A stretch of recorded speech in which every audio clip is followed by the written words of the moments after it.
Well, my shop is a big mess again.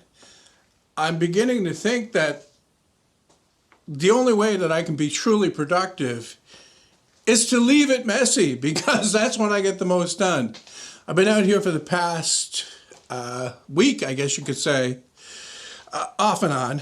I haven't been living out here, sleeping out here, but working on an overhaul to my bandsaw, and fairly major thing, certainly not as big as building it in the first place, but quite involved. I had to change the arrangement for the upper wheel up here. The biggest issue I had before was the shaft size. The shaft was too skinny, and that in and of itself is not a problem. The problem comes with the bearings. They will not withstand the side load that is exerted when you tension the bandsaw blade here. They wear out too quickly. So to fix that, I increased the shaft size to 1 inch, as you can see here, and then the bearings get bigger obviously as well, so they can withstand that side load a lot better than the smaller 5/8 ones will. So while doing that, I was using my belt grinder here quite a lot, and originally I was planning on bringing this out to the shed and setting it up out there, turning the shed into a metal working area. But then I'm thinking that how often will I go out into that shed? It's too small. The shed is too small to do any work in. In the summertime, when it's hot outdoors, it gets hot here, believe me. It's way too hot in that shed. And if I leave the door open, that really doesn't do a whole lot to cool it down. It's still stuffy and humid. Whereas here in this shop, because it's so well insulated, it stays cool even on the hottest days, which is good. So I would like to keep the belt grinder in here. However, it takes up too much space. So I'm actually thinking about building a new one that's more vertical and a little bit less complex than this one. The reason why this is complex is because it's very versatile. First of all, this right here has the flat platen attachment on it right here, so you can grind up against that, and that's very handy. Also, I have a contact wheel that just slips right in there and replaces that, and it's a 10-inch size one, and of course you can make different size ones as you need them, and that will allow you to do hollow grinding and all that. Also, you got the big area up here for slack belt grinding, and the small wheels on the front here, which are 2-inch, give you that tight radius for grinding inside of a curve. So it's almost like you're giving a lot of the functionality away when you make it smaller and make it vertical. However, I don't have the space in the shop for this as it is. So what I'm thinking about is taking the grinder part off of this stand. The stand, I built the stand a couple of years ago, and it's not, a work of art or anything. I'm not, hugely attached to it. It's well made. It's made from plywood, basically just a box like that. So not a big deal if I take it apart, because what I would like to do is reuse the motor that's in here, which is perfect for a belt grinder, for the vertical one. What I would do with this is I would take it off complete. I wouldn't dismantle it because I have every intention of using it at some point in the future again. I don't know if something changes in the future. Maybe I get more space. Maybe, I do outfit the shed. Maybe I'll build a bigger shed for metalworking. Who knows? But I want to keep this. But I'm thinking I would make the other one, the vertical one, to replace it in the meantime. And also it gives an option for people that would be intimidated by building something like this, because just looking at this looks like it's really complex. And in fact, it is one of my most detailed plan sets that I have. It is the most detailed one. I think there are like 26 pages that cover the building of this, and it took a long time to design this. The other thing I was thinking about is my jointer here and the lathe stand are very close to the table saw right here, and they get covered with dust because it's not covered.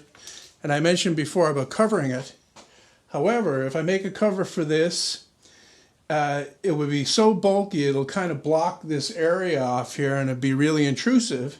So I'm thinking about moving these two items over to this area right here, which is big enough to accommodate it. I'm still planning on taking that window out, and I was thinking about actually doing it this week, but I got so wrapped up in the saw, and that took so much of my time that I didn't get around to it.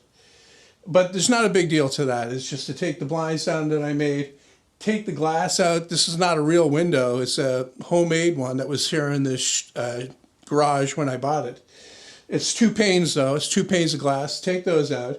Replace it with plywood. I have the plywood out in my van. And then set up the exhaust fan that I talked about in a previous episode and make the exhaust port for the planer and the bin that goes outside. And thinking about the bin, I came up with a really simple solution for that. Inside the shop, I've been, I don't have one. Oh, it's behind there. Behind that white poster board thing there is one of those garbage cans. That would be the perfect bin. So I was thinking about just making something like a bracket with a kind of a roof over it that would slip into, and the chips would go into that, and then to dump it, all I have to do is pull it out, carry it out to the place where I'm going to be dumping it, which will probably be way back in my lot there, and just keep on top of that. Would be nice if I could see inside it from inside the shop to know when it's getting full. But I think if I just check after every time I use the planer, I won't have a problem. Last thing is the table saw that I keep putting off and putting off. I did the bandsaw, which I wasn't even thinking about. I put that ahead of this, and all those tricky cuts that I made here on the blade guide, all this stuff right here, I did it on this saw. So people put up limits for themselves and they say, oh, I don't have this tool, I don't have that tool. Nonsense. If you have the drive, if you have the will, if you need to get something done, you can do it with the basic tools. The missing ingredient is usually just initiative. Just do it. And if your results are not great to begin with, they will get better over time, believe me. Everybody looks at the stuff that, people that have been doing this for years do, and they think that it just comes naturally or whatever. That's not the case for some people. They have to work at it to get better. I know that when I started out, I did some really terrible work, but I kept working at it and working at it and working at it, and that's the key. That's what you got to do. You got to keep working at it to get better, and not put up excuses for yourself with the tools that you have that you can't afford the good tool to do the good job. That's nonsense. That's BS. So the saw, I got a little bit sidetracked on a bit of a rant there with the tool thing.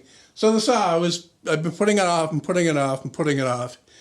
And part of that is because it's I can't say it's there's no challenge to the design that I made for the in-between saw.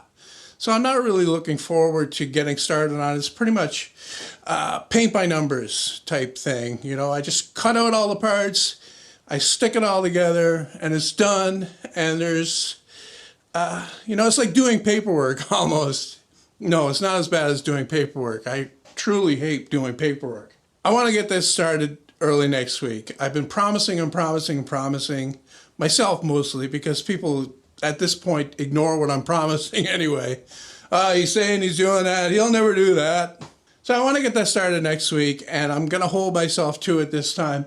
Monday at the latest, I'm going to get the parts cut out. Tuesday, I'll be able to put it together and hopefully get that all filmed up and ready to go by not this weekend coming, but the weekend after.